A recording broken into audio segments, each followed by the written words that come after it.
Hermanos, este libro de Génesis muchas veces lo tomamos como un libro que tiene que ser enseñado para niños, allá en la escuelita dominical, allá en aquellos ratitos en donde usted tiene que enseñarle a sus hijos en la Biblia la arca de Noé, José en la cisterna, los hermanos de José, todo lo que sucedió con Abraham, todo lo que sucedió con el diluvio. Lo pensamos que es una historia que es para niños, pero hermanos, como vimos la semana pasada, es una historia que es tan importante para usted y para mí como cristianos y como hijos de Dios, porque aprendemos en este primer versículo de la Biblia, en el capítulo primero de la Biblia, de que todo empieza por Dios. No hay absolutamente nada que exista sin Dios. Dios creó todas las cosas para Él y por Él, para su gloria y para su alabanza. Vamos a leer el capítulo 1, pero vamos a leer del versículo 26 hasta el capítulo 2, versículo 3, que es en ese capítulo, en el capítulo 2, versículo 3, en donde termina toda la idea de esos primeros 6 días y el séptimo día de descanso de la creación. Versículo 26 del capítulo 1. Entonces dijo Dios, hagamos al hombre a nuestra imagen, conforme a nuestra semejanza y señoré en los peces del mar, en las aves de los cielos, en las bestias, en toda la tierra, y en todo animal que se arrastra sobre la tierra. Y creó Dios al hombre a su imagen, a imagen de Dios lo creó. Varón y hembra los creó. Y los bendijo Dios, y les dijo, fructificad y multiplicaos, llenad la tierra y sojuzgadla, señoread en los peces del mar, en las aves de los cielos, y en todas las bestias que se mueven sobre la tierra. Y dijo Dios, he aquí que os he dado toda planta que da semilla, que está sobre la tierra, y todo árbol en que hay fruto y que da semilla, os será para comer. Y a toda bestia de la tierra, y a todas las aves de los cielos, y a todo lo que se arrastra sobre la tierra, en que hay vida, toda planta verde les será para comer. Y fue así. Y vio Dios todo lo que había hecho, y aquí que era bueno en gran manera. Y fue la tarde y la mañana el día sexto. Fueron pues acabados los cielos y la tierra, y todo el ejército de ellos. Y acabó Dios en el día séptimo de la obra que hizo, y reposó el día séptimo de toda la obra que hizo. Y bendijo Dios al día séptimo, y lo santificó, porque en él reposó de toda la obra que había hecho en la creación. Espíritu Santo, pedimos tu guía, pedimos tu dirección, para que podamos aprender de tu palabra, de esto que has inspirado a estos hombres tuyos, que podamos aprender la verdad de lo que dice las Escrituras y que nos adheramos y que nos unamos a este llamado que tú haces en estos capítulos de la creación. Ponemos esta enseñanza delante de ti en el nombre de Jesús. Hermanos, la narración que nos presenta Génesis es un relato, como ustedes lo ven, del origen de todas las cosas. Es de la creación, de todo lo que usted puede ver, percibir, tocar, de lo que nosotros hoy podemos gozar. Y al ser una narración, claramente no es una alegoría. Ya aquí nos vamos a meter en términos un poquillo más didácticos en lo que se refiere a la literatura española. No es una alegoría o una narración. Una narración es un relato, es algo de cómo sucedieron los hechos y se tienen que tomar tal y como está descrito ahí. Las alegorías son muchas veces metáforas, símiles, hipérboles, exageraciones para que las personas nos podamos imaginar ciertos aspectos y así podamos también entender el mensaje que se nos hace. Pero Génesis es un relato narrativo. Génesis no es una alegoría que se refiere a algún tipo de pensamiento que se quería transmitir mediante comparaciones o invenciones. Génesis, hermanos, es un texto narrativo que describe de una manera precisa y exacta cómo fue creado todo lo que existe. Eso es como usted tiene que empezar a ver el texto del libro de Génesis. Por lo tanto, Dios necesita dar este mensaje al pueblo de Israel que estaba teniendo 430 años de cautiverio en una tierra a la que habían llegado. Y muchas de estas personas que estaban en esos 430 años ni siquiera recordaban cómo habían llegado a ese lugar en el que estaban siendo esclavizados por tanto tiempo. Dios, por lo tanto, utiliza a un hombre que Dios llama, que Dios decide, no por lo que el hombre era, es porque Dios decide, porque Dios quiere hacerlo así. Pero ojo, Dios lo llama cuando tenía 80 años. Después de que había pasado un proceso de aprendizaje por 40 años en el imperio de Egipto, después de que había pasado un proceso de 40 años en un desierto, cuidando ovejas, siendo pastor, Dios lo llama cuando tenía 80 años. Cuando ni siquiera este hombre le conocía, cuando este hombre había sido instruido de una manera muy distinta a la que en 80 años, cuando tenía 80 años, empezaba a ser instruido de parte de Dios. Dios lo inspira en un momento de su vida para que la historia de la creación pueda quedar registrada como un hecho inherente, un hecho real, que debía aferrarse a la única verdad del origen de todas las cosas. Y eso es como hemos denominado a esta serie de Génesis, el origen. Entonces, cuando entendemos que nosotros leemos y estudiamos un texto narrativo que va desarrollando una historia, debemos de tomarla tal y como es, porque el mismo texto que leemos, el que estamos estudiando, nos va a ir explicando todo de una manera que nos va a llevar a una conclusión que es vital para que entendamos por completo el texto que estamos estudiando o que estamos leyendo. Por lo tanto, cuando tenemos un texto narrativo, no podemos separar ideas a nuestro antojo. No podemos crear puntos a nuestro antojo. Cuando estudiamos, leemos un texto narrativo, el mismo texto nos va a dar con algunas palabras, con algunos cierres, con algunas comas o algunos puntos, donde termina y donde empieza una idea. Porque si no, de lo contrario, si empezamos a crear espacios, secciones de un texto, vamos a llegar a interpretaciones muy delicadas que nos llevarían a dar conclusiones erradas o erróneas de lo que el texto no quiere decir y de lo que el texto no quiere enseñar. Como podemos ver desde el versículo 1 del capítulo 1 de Génesis hasta el capítulo 2, versículo 3 de Génesis, el escritor nos va a enseñar tres aspectos que son muy importantes con respecto a la creación de Dios, a lo que Dios quiere enseñarle al pueblo que ellos deben aprender con respecto a esa creación y que son muy importantes para entender esta narrativa que presenta el escritor de Génesis al ser inspirado por el Espíritu Santo de Dios. ¿Cuáles son esos tres aspectos? No son muy profundos, son sencillos y fáciles de comprender. El primero de ellos es orden, el segundo de ellos es propósito y el tercero de ellos es razón.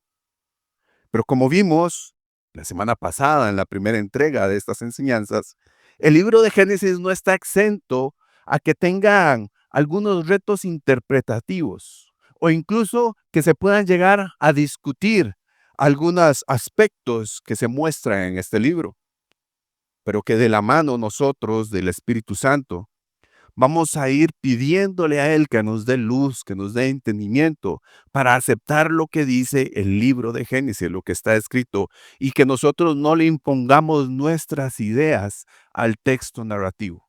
Y que los conceptos o lo que se nos ha enseñado que es erróneo y que está mal, el mismo Espíritu Santo se encargue de ir quitando y así Él va a ir añadiendo conceptos nuevos, verdaderos, que no son errados. y nuestra enseñanza va a ser sana y vamos a seguir esa doctrina correcta que la palabra de Dios nos enseña. Por lo tanto, cuando nosotros nos acercamos a este texto, lo primero que tenemos que hacer es dejar de lado nuestras ideas, nuestros conceptos humanos. Ese marco de referencia que usted tiene con respecto a Génesis, déjelo de lado y dígale al Espíritu Santo de Dios que le permita entender y comprender lo que aquí está escrito de una manera despacio, tranquilo, lento. Como decía mi papá muchas veces, calma piojo, porque la noche es larga. Esta sección de Génesis nos muestra dos aspectos que son eh, retos o que se han prestado, perdón, para discusión, son objeto de discusión, pero que únicamente los voy a mencionar con el fin de que tengamos una referencia que podamos tener presente y que usted la tenga por ahí anotada o si quiere repasar el video después, lo pueda hacer, para que así nos ayude en nuestro estudio personal y que tengamos el concepto correcto de lo que la palabra de Dios quiere decirnos y no lo que los hombres han querido decir con respecto a lo que ellos interpretan de esto. Dos aspectos que se presentan a partir del versículo 2 es, el primero de ellos a partir del versículo 2 es la teoría de la brecha y el segundo de ellos es la interpretación de los días de la creación que están relacionados o vinculados de alguna manera. En la introducción que les acabo de hacer, vimos la importancia de tomar con seriedad el inicio, el primer versículo de la Biblia, que dice, en el principio, Dios. Todo empieza por Dios. Solo Dios existía antes del principio. Antes de que se marcara un principio para todas las cosas, Dios es. ¿Ok? Eso fue algo que tenemos que seguir entendiendo y comprendiendo y a lo que debemos de seguir yendo constantemente a la palabra de Dios. Concluyendo entonces verazmente que todo inicia por Dios y que también todo termina por Dios. Y que Dios es y que siempre será, que es el mismo de ayer, de hoy, de mañana, de siempre, y que no está limitado por el tiempo. El Creador no está limitado por su creación. Eso que quede muy claro en nuestras vidas, en nuestro conocimiento. El Creador no está limitado por los días, por las horas, por los años, por los meses. Y por lo tanto, al Dios ser eterno, iba a mostrar o indicar el inicio, dando origen a los cielos y a la tierra. Ese versículo 2 que nos dice, bueno, la segunda parte del versículo 1, creó Dios los cielos y la tierra, ahí está dando un inicio a la época, un inicio, un principio, un origen a todo lo que existe, que surgía únicamente porque Dios lo decía y lo mandaba y lo decretaba, porque Dios así lo dijo. Lo que contemplaría hoy como el universo, estrellas, planetas, soles, galaxias, todo lo que hay en la Tierra, desde la montaña más grande que existe hasta el átomo más pequeño que contenga cualquier elemento de este sistema que llamamos Tierra, todo eso tuvo su principio cuando Dios creó los cielos y la tierra. Ahí fue cuando todo tuvo su principio. Esto entonces se marca como el principio que nosotros conocemos, el origen de lo creado.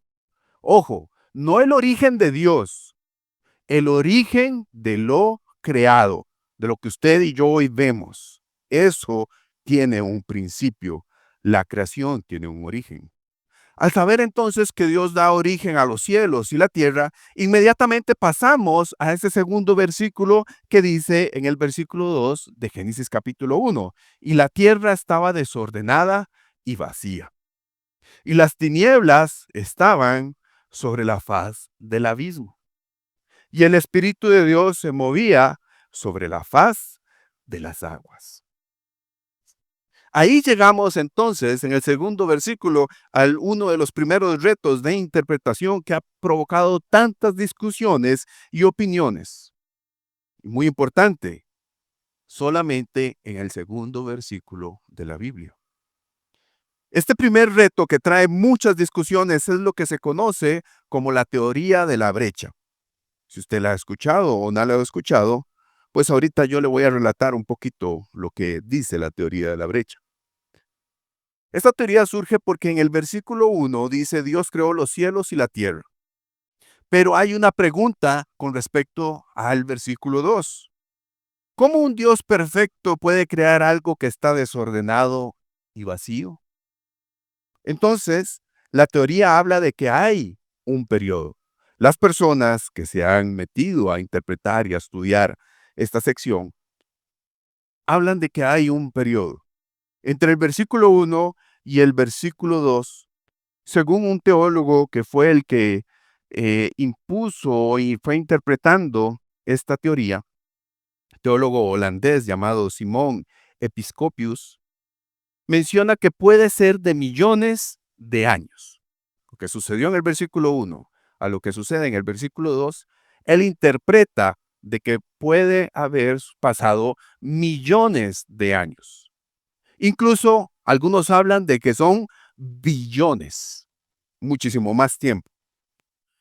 Entonces esta teoría afirma y relata que la tierra no tenía orden y estaba cubierta por tinieblas porque Satanás habitaba en ella. Esta tierra estaba poblada por hombres sin ningún alma. Satanás entonces vivía en un jardín del Edén compuesto de minerales, deseando ser como Dios. Como dice Ezequiel, y aquí es donde tenemos que tener mucho cuidado, y lo que siempre se nos ha advertido de no ir tomando pasajitos y textos de aquí y de allá para satisfacer mis ideas y para satisfacer mis objetivos para la enseñanza que yo quiero dar. Ezequiel capítulo 28 lo toman como base para esto que ellos están interpretando. Dice Ezequiel capítulo 28 del versículo 11 al 15, vino a mí palabra de Jehová diciendo, hijo de hombre, levanta endecha sobre el rey de Tiro y dile, así ha dicho Jehová el Señor. Tú eras el sello de la perfección, lleno de sabiduría y acabado de hermosura. En Edén, en el huerto de Dios estuviste. De toda piedra preciosa era tu vestidura, de cornerina, topacio, jaspe, crisólito, berilio y ónice, de zafiro, carbunclo, esmeralda y oro. Los primores de tus tamboriles y flautas estuvieron preparados para ti en el día de tu creación. Tú, querubín grande, protector, yo te puse en el santo monte de Dios. Allí estuviste, en medio de las piedras de fuego te paseabas. Perfecto eras en todos tus caminos desde el día que fuiste creado hasta que se halló en ti maldad. Satanás entonces vivía en ese jardín del Edén, en esa tierra, hasta que se revela, lo que causó su caída. Esto es lo que relata esa teoría de la brecha. ¿Por qué dicen eso? Por lo que dice Isaías capítulo 14, versículos 12 al 15. ¿Cómo caíste del cielo, oh lucero, hijo de la mañana? Cortado fuiste por tierra, tú que debilitabas a las naciones, tú que decías en tu corazón, subiré al cielo, en lo alto, junto a las estrellas de Dios, levantaré mi trono y en el monte del testimonio me sentaré a los lados del norte. Sobre las alturas de las nubes subiré y seré semejante al Altísimo, mas tú derribado eres hasta el Seol, hasta el Seol, a los lados del abismo. Esto dos versículos. Los ponen como algo que sucedió entre el versículo 1 y el versículo 2. Y es donde se relata el pecado que cae sobre el universo y juicio en la tierra al revelarse Satanás, lo que produce un diluvio que según esta teoría de la brecha es conocido como el diluvio de Lucifer. y que por lo tanto en el versículo 2 ellos afirman de que hubo un diluvio, por lo que dice en el versículo 2 en esa segunda parte, el Espíritu de Dios se movía sobre la faz de las aguas. Este diluvio dio al traste con una era del hielo global, porque se eliminó la luz y el calor, y eso provocó que muchos seres que habitaban en ese momento se murieran y que surgieran los fósiles que conocemos hoy, que más o menos se ubican en esa época del diluvio, millones de años atrás, y que por lo tanto no tienen relación genética con los animales y plantas de la actualidad. Esta teoría de la brecha que les estoy relatando de una manera muy resumida. Eso nada más se los doy como un pincelazo para que ustedes lo puedan buscar. Es muy resumida. Hay muchos aspectos que usted puede estudiar con respecto a esto. Y es lo que muchos de ellos interpretan como algo que sucedió con millones de años de tiempo entre el versículo 1 y el versículo 2. Y esto se vincula entonces con el segundo aspecto que es muy discutido y que es un reto interpretativo si se quieren poner ideas al texto, y que se vincula con esta teoría de la brecha, que es la interpretación de los días que nos habla Génesis. Del 1 al 6, todo lo creado, y en el séptimo, Dios descansó. Debido a que esa interpretación de los días ubican a Dios organizando, reubicando todo lo que había sido creado en esa primera creación.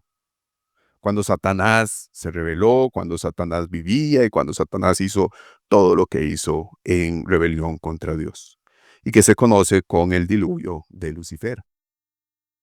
Entonces Dios en esa época de millones de años inicia un periodo de restauración y reconstrucción de la tierra desde su estado vacío y desolado.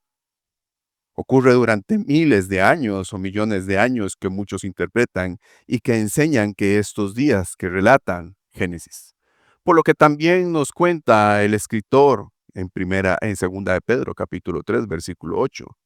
No ignoréis que para el Señor un día es como 1000 años y 1000 años como un día. Que también eso se le da una interpretación a los 3 días que el Señor estuvo muerto, bueno, que al tercer día el Señor resucitó. Entonces se le dan también algunas serie de interpretaciones a estos escritos que el texto mismo no nos dice. Por eso tenemos que tener mucho cuidado. Entonces esto se lleva a que se maneje de manera metafórica o alegórica y no literal, como el texto lo narra, como el texto lo escribe y lo relata. Y ahí es donde tenemos que tener mucho cuidado cuando interpretamos y estudiamos un texto. De esta manera, me gustaría entonces mencionar lo que escribe el artículo de Coalición por el Evangelio cuando se refiere a esta teoría que les he narrado, que les he explicado.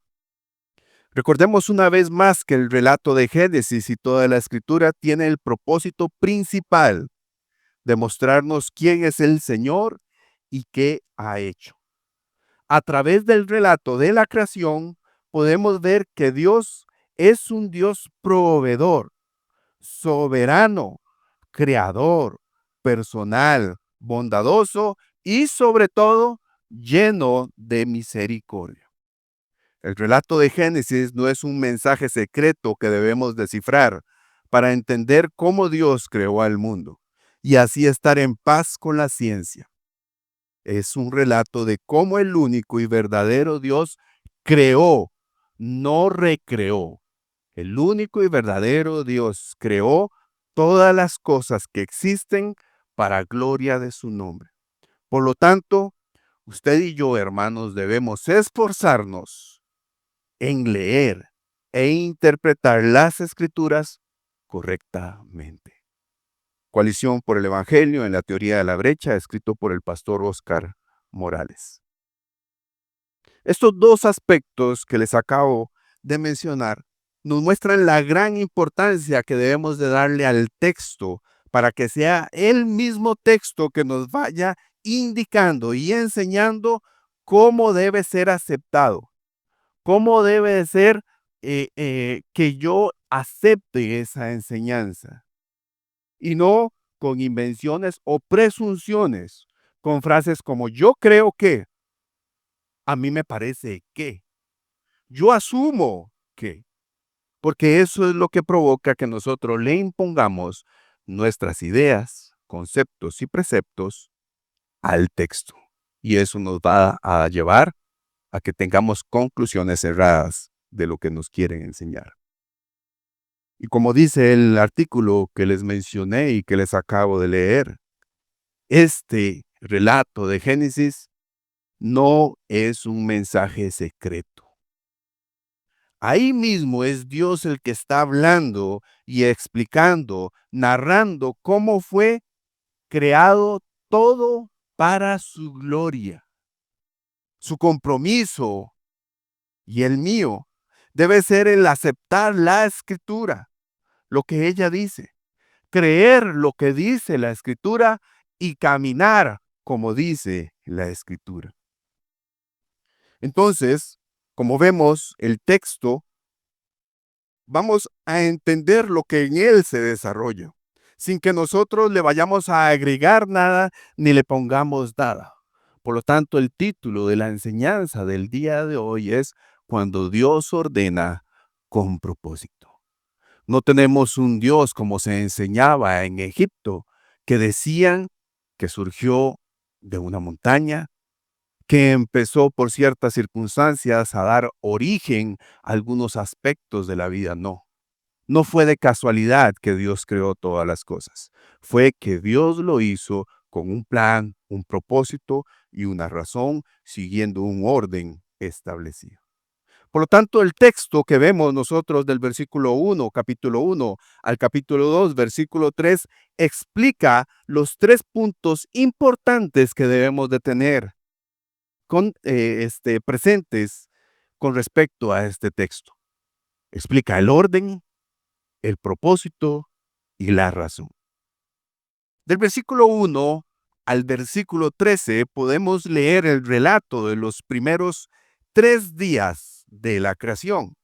El día 1, y ahí vamos a ver un orden establecido que Dios hace para cada aspecto que Él va creando. El día 1, Dios crea los cielos y la tierra. Cuando Dios dice que, bueno, cuando el texto nos dice que Dios creó los cielos y la tierra, Él estaba creando un recipiente para ir poniendo todo lo que debía de ir ubicando con un orden establecido que tuviera un propósito para dar una razón de ser. Entonces Dios crea los cielos y la tierra, desde el versículo 1 hasta el versículo 5, o si usted quiere verlo desde el versículo 3 hasta el versículo 5, usted va a ver que ellos, el cielo y la tierra, necesitaban ser ordenados. Dios no está escondiendo de que hay algo que Él crea en el principio que necesita ser ubicado y rellenado con ciertas creaciones que Él ya tiene presente y en cuenta. Ellos necesitan ser entonces el cielo y la tierra ordenados para llevar a cabo lo que va a suceder en los siguientes días de la creación. Inicia dando un principio al cielo y a la tierra, en donde, ojo, esto es muy importante, el Espíritu de Dios ya participaba para ir ordenando lo que se había creado. La participación del Espíritu de Dios en esa creación es vital porque Él también va a ir sustentando esa creación. Ese primer día Dios dice, Dios habla y se crea algo. Lo que Dios dice se creó por su boca. Dios creó la luz con solo hablar. Pero no solo la creó, sino que dice que la evaluó, porque dice, vio Dios que era buena. Cuando usted ve esa frase, significa de que Dios está evaluando su creación, pero no solamente está evaluándolo, sino que se está regocijando, está teniendo satisfacción en eso que va creando. Y eso es muy importante que lo tenga también presente.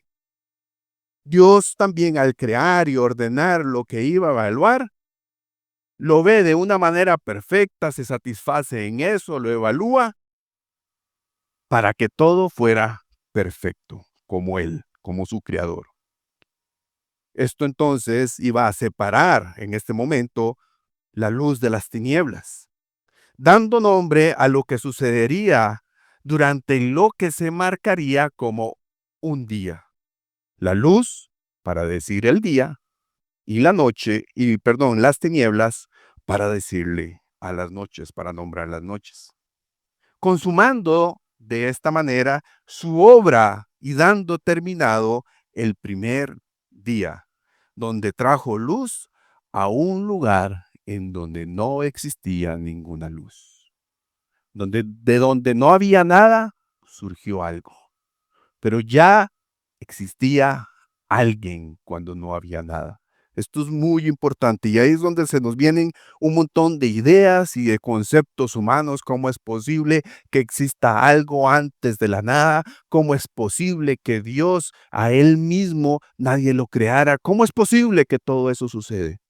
Todos esos pensamientos vienen porque nosotros tenemos una capacidad limitada porque somos creados. Y eso es lo que sucede con nosotros. Y más adelante vamos a ver que es también por nuestra naturaleza caída. El segundo día, en este primer punto del orden, Dios crea el cielo atmosférico y estelar. Del versículo 6 al 8, usted va a ver lo que relata en el día 2. Al decir Dios, haya expansión de las aguas y separarlas. Dios indica, y esto es importantísimo, que sigue teniendo dominio sobre lo que estaba creando. Cada vez que Dios habla, algo sucede y se crea tal y como Él lo dice y lo habla. Él sigue teniendo dominio sobre lo que estaba creando y que sigue ordenando desde lo que decía, desde lo que pronunciaba, desde lo que hablaba. Esta expansión es lo que nosotros vemos hoy en día como el cielo azul que tenemos la oportunidad de ver el día de hoy. O la noche del cielo estrellado del día de ayer o de esta noche, si Dios nos permite verlo. Que ese cielo también provee de agua para todo lo creado. Importante lo que dice en ese versículo o en esa sección del versículo 6 al 8. Dijo Dios, y eso fue así. Tal y como Dios lo dijo, así fue hecho. Y ese es el segundo día de la creación. En el tercer día, Dios ordena el mar y la tierra. Ya habían aguas.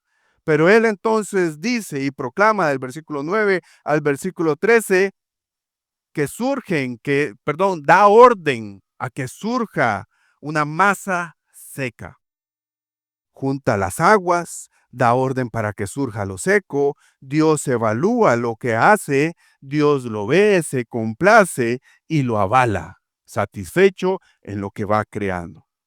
Ordena, por lo tanto, la tierra para que produzca hierba. A la tierra le habla y le dice, usted va a producir hierba verde, semillas, árboles.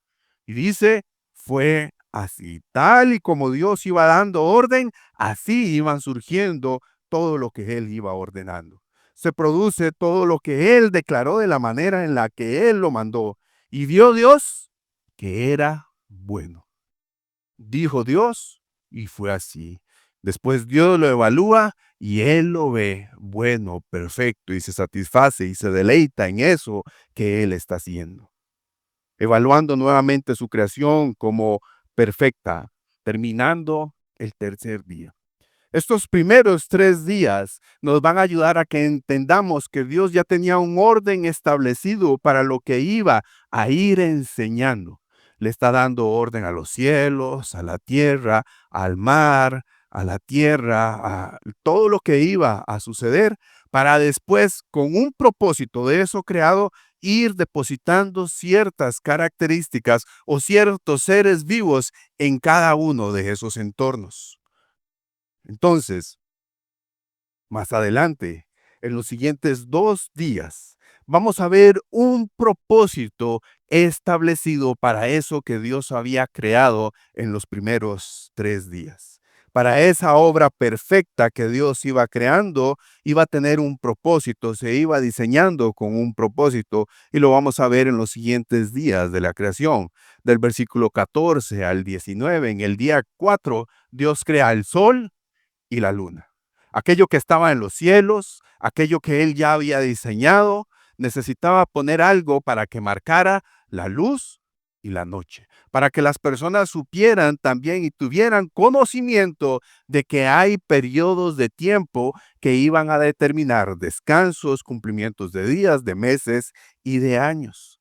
Los cielos que habían sido creados, la luz que marcaba el día y las tinieblas que marcaban la noche, iban a tener lumbreras que ayudaban a determinar un tiempo: mañana, tarde, noche, días y años.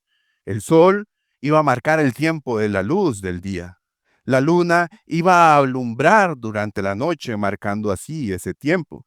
Y ese ciclo ayudaría a que se comprendieran mejor los días y las estaciones de los años. A Dios no se le escapó nada. Todo lo fue diseñando con un propósito y con un orden adecuado. Esas lumbreras fueron puestas para que señorearan durante el día y durante la noche, para alumbrar donde podemos ver que el propósito con el que Dios hace las cosas está determinado en esta narración. Nosotros no le estamos poniendo nada extra. El texto nos está diciendo cuál es el propósito. Dios crea los cielos, separa la luz de las tinieblas, pero necesita entonces poner algo que marque. Pone el sol para el día, pone la luna para la noche, y hay un propósito para esos dos estrellas, astros, o como se puedan llamar, ¿verdad? Una estrella y un satélite. Dios va haciendo que toda esta narración nos pueda llevar a una conclusión que vamos a ver más adelante, un desarrollo de una obra maravillosa que Él va creando. Y nuevamente, al final de este día, Dios evalúa su obra, se regocija en lo que Él ha creado, está satisfecho, y así termina el cuarto día. Para la tierra ya estaba también determinado algo que iba a suceder. Versículos 20 al 23 nos narra el quinto día de la creación. Dios crea los animales marinos y aves del cielo. Para esas aguas que Él había separado, para esa masa seca que había dicho que surgiera, Dios crea animales. Dios crea seres que lo habiten. Había un orden, pero para eso que Él había creado había un propósito: animales que iban a estar ahí. En las aguas y mares que Dios había separado, crea grandes monstruos marinos y todo tipo de ser viviente, aún incluso los que hoy se han ido descubriendo, porque las profundidades del mar son inmensas. Esos Dios ya los había creado. No fue que se les escaparon, no fue que evolucionaron, no fue que surgieron por los miles y millones de años que han estado ahí, que todos los seres vivos se van desarrollando y evolucionando. No, ya Dios había creado todo eso que existe en las profundidades y lo que está muy, muy arriba en los cielos. En los cielos entonces crea aves para que vuelen sobre la tierra en la gran expansión que Él había creado, para que se regocijen en esa preciosa creación que Él había hecho. Todo lo hizo, ojo, según su género, según su especie. Por lo tanto, la teoría de la evolución no tiene cabida en este texto por ningún lado que queramos meterlo. Si usted va más por ese lado de la evolución, pídale al Espíritu Santo que le ayude a guiar a toda verdad y que encuentre la realidad de cómo son y fueron hechas todas las cosas. Dios hizo todo según su género. Dios hizo todo según su especie, y vamos a ver más adelante por qué lo hizo de esa manera. No fueron evolucionando, fueron creadas tal y como son. Que hay especies que se han ido extinguiendo. ¿Por qué fue? Porque Dios es muy malo. No, porque el ser humano pecó y a raíz de ahí entró la muerte a toda la creación. Los animales y especies que Dios bendice y que manda que se multipliquen y llenen las aguas y el cielo. Ese era el propósito de Dios al crear esos inmensos mares, esa inmensa expansión, ese montón de tierra, para que los animales fructifiquen, lo multipliquen, llenen las aguas y el cielo. Y al final del día 5, Dios de nuevo evalúa lo que él hizo. Y dice, vio Dios que era bueno. Se satisface en lo que va a ir creando. Así entonces llegamos al punto clímax, al punto culmine de la creación, a ese momento por el cual Dios había ordenado todo con un propósito, por el cual Dios iba creando todo paso a paso, por día. Vamos a llegar al punto culmine de la creación a través de la sección que nos relata este texto y que el pueblo de Israel debía de saber la razón del por qué había creado todas las cosas, del por qué había evaluado su obra y del por qué lo iba ordenando todo con un propósito. El día 6, Dios crea al hombre y a la mujer. Versículos 24 al 31, el texto relata que ese sexto día de la creación, Dios crea todos los animales de la tierra según su especie. Ya había creado los animales marinos y los del cielo. Ya los había creado. Ahora crea los animales de la tierra según su especie. Y todos los creó según su género. Y evalúa esa creación viendo que era buena, satisfecho en lo que había hecho. En ese mismo versículo, él dice, o en esa misma sección, él dice, hagamos. El punto culmine, el clímax. Hay una decisión implícita que surge desde ese corazón interno de Dios de hacer una obra especial. ¿Y cuál era esa obra especial que él estaba dispuesto a diseñar y a crear? El hombre y la mujer. Una obra especial que iba a ser a imagen y semejanza del Dios creador que estaba ordenando los cielos, la tierra y todo lo que en ella se estaba ubicando. Hagamos al hombre a nuestra imagen y nuestra semejanza. Y esas palabras que están en plural, hagamos y nuestra, es muy importante porque nos hablan de una pluralidad, porque nos hablan de que hay varias personas implícitas en esa creación, en esa toma de decisión. Y es donde vemos la Trinidad trabajando en el principio de la creación. Vemos al Dios Padre que Jesucristo nos vino a dar a conocer. Vemos al Dios Hijo que entregó su vida acá en la tierra por usted y por mí. Y vemos al Dios Espíritu Santo que sustenta todas las cosas. Y esto, en esta decisión, van a hacer al hombre y a la mujer a su imagen y a su semejanza, con cualidades morales, con pensamiento, con creatividad, con manejos correctos de cómo ser ético, etcétera. Cuando se estudia filosofía o cuando usted escucha algunas menciones filosóficas, hay muchas preguntas que se dan, pero ¿qué es ético? ¿Qué es bueno? ¿Qué es moral? Desde ahí empiezan a plantearse muchas preguntas. Pero ya Dios creó en el hombre y la mujer este diseño tal de que tuviera ese carácter, de que tuviera esa semejanza, de que tuviera esa imagen de Dios para determinar qué era bueno, qué era malo, cómo debía de comportarse, cómo debía de ser moral. El hombre fue creado entonces y la mujer con un propósito, con la razón de señorear los peces, las aves, las bestias y todo animal que se arrastra.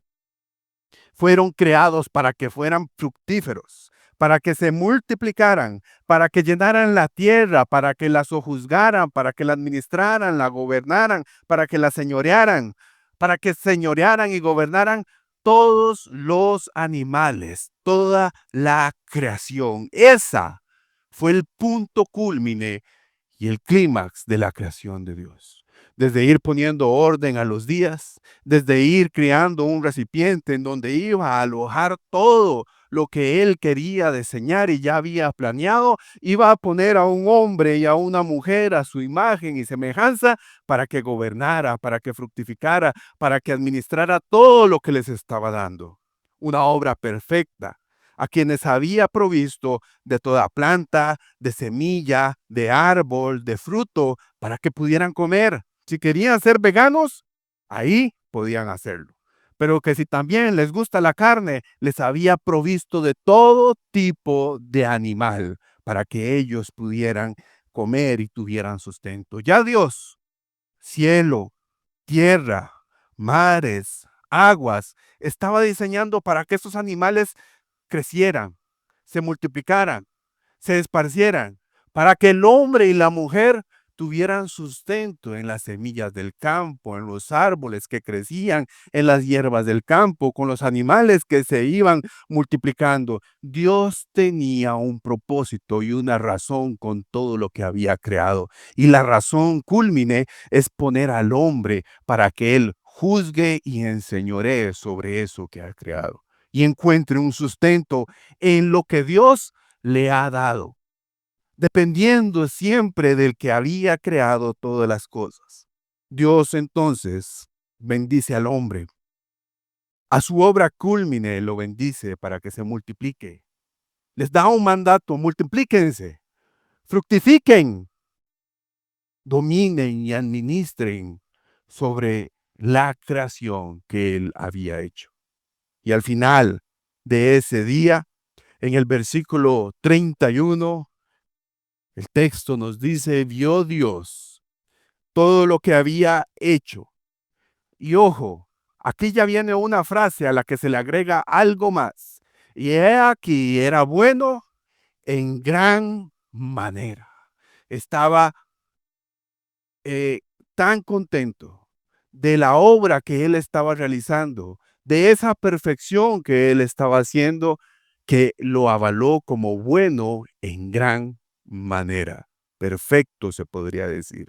Y fue la tarde y la mañana, el día sexto. Es muy importante cuando se habla de la tarde y la mañana, el día sexto, porque ahí es lo que se conoce como en el original hebreo, cuando se denomina el día como Yun, a esos días normales que tienen día y noche, o a ese periodo de tiempo del día que tiene luz, a eso es a lo que se referían ese escrito como días normales, y por lo tanto no entra a la interpretación de miles de años en este estudio de este texto. El escritor entonces del versículo 1 al 3 del capítulo 2 da una resolución de la creación. Fueron acabados los cielos y la tierra. Todo el ejército en ellos fue acabado. Eso que Dios empezó a crear, lo que fue ordenando con propósito, lo que le fue dando una razón, fue acabado con esa obra y ese ser que Él creó, el ser humano, el hombre y la mujer. Por lo tanto, al séptimo día, Dios, al haber acabado su obra perfecta y al haberla evaluado, descansa satisfecho de todo lo que había realizado, de cómo era el resultado de su creación, y por lo tanto ese día iba a servir al pueblo de Israel que entendieran que después de trabajar hay un ciclo normal que se debe descansar en la vida de todo hombre y de toda mujer. Que al finalizar su obra, que al finalizar su trabajo, es normal y bueno para el ser humano, para el hombre y para la mujer, tener ese día de descanso, o algunos tienen 2 días de descanso, algunos se someten a otras jornadas más largas y entonces tienen otros aspectos de descanso. Pero el descanso es importante después de la obra que se realiza. Esta es la historia de la creación que nos narra el libro de Génesis, escrita por Moisés, siendo inspirado por el Espíritu Santo de Dios, para que el pueblo de Israel entendiera y conociera que Dios es el que es desde el principio, que a él nadie lo creó, que Dios que es desde el principio creó todas las cosas de la nada.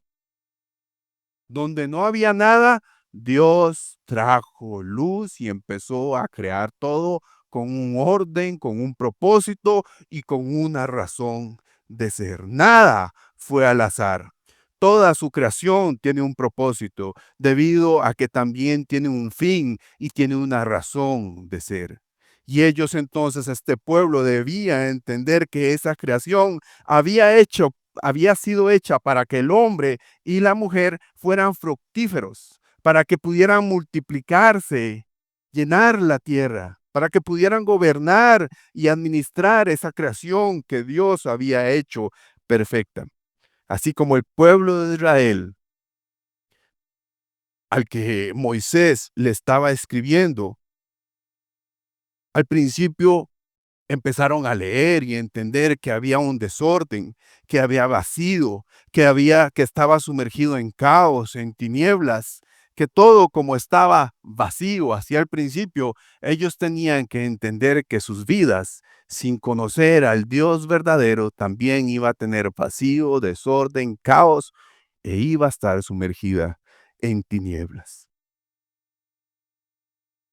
Dios tuvo que llegar, tuvo que alumbrar, hermanos, nuestras vidas con la luz de Cristo, con su Hijo unigénito. Y como dice uno de los comentaristas, cuando se estudia este texto, la mejor manera de que nosotros podamos entender lo que la creación nos enseña a la luz de Cristo es viendo lo que dice el apóstol Juan cuando escribe en Juan capítulo 1, versículos 4 al 5, en él estaba la vida, y la vida era la luz de los hombres. La luz en las tinieblas resplandece, y las tinieblas no prevalecieron contra ella. Cuando había muerte, mis hermanos, Cristo llegó con vida. Cuando había tinieblas, Cristo, con su luz gloriosa, iluminó nuestras vidas.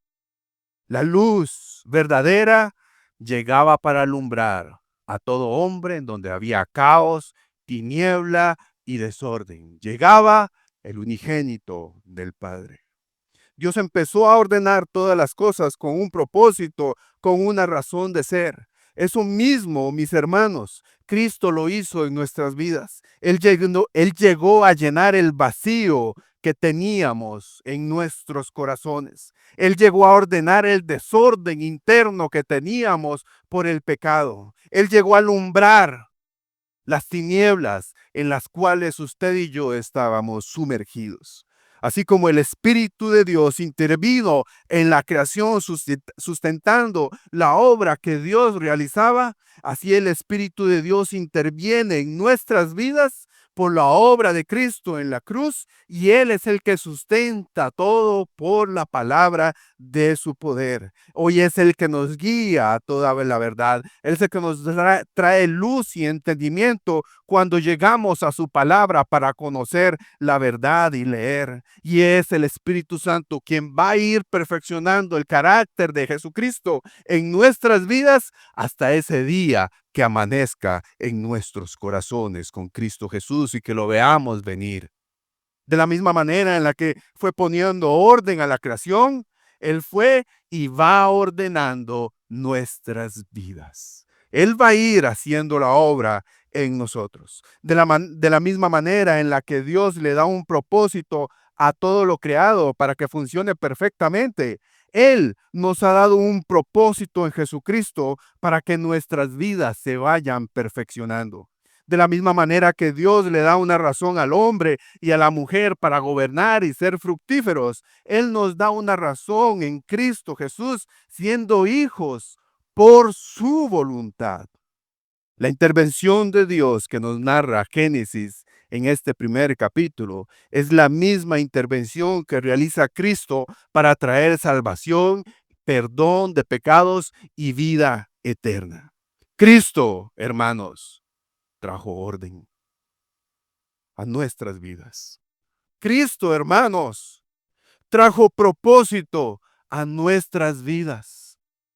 Y Cristo, mis hermanos, trajo una razón de ser a nuestras vidas y corazones. Primera de Pedro, capítulo 1, Versículos 18 al 21 nos dice el apóstol: sabiendo que fuisteis rescatados de vuestra vana manera de vivir, la cual recibisteis de vuestros padres. Pero fuimos rescatados no con cosas corruptibles como oro o plata, que es lo único que nos pueden dar nuestros ancestros o padres. Fuimos rescatados con la sangre preciosa de Cristo, como de un cordero sin mancha y sin contaminación. Y el versículo 20, este es hermoso. ¿Recuerdan que en el principio Dios creó los cielos y la tierra? Antes de que surgiera de la nada los cielos, la tierra, la luz, el sol, el ser humano, antes de que surgiera de la nada, ya Cristo había sido destinado. Ya destinado antes, desde antes de la fundación del mundo, pero manifestado en los postreros tiempos por amor de usted y de mí, y mediante el cual hoy nosotros creemos en Dios, creemos en su palabra, creemos que Él es un Dios creador, creemos que Él es el que sustenta todas las cosas con la palabra de su poder, quien Dios mismo le resucitó a Cristo de entre los muertos y que le ha dado gloria para que vuestra fe y esperanza sean en Dios, el creador del cielo, de la tierra, del universo, el que es y el que siempre será, y solo a Él sea la gloria y la alabanza por los siglos de los siglos. Y el pueblo de Dios dice, amén y amén.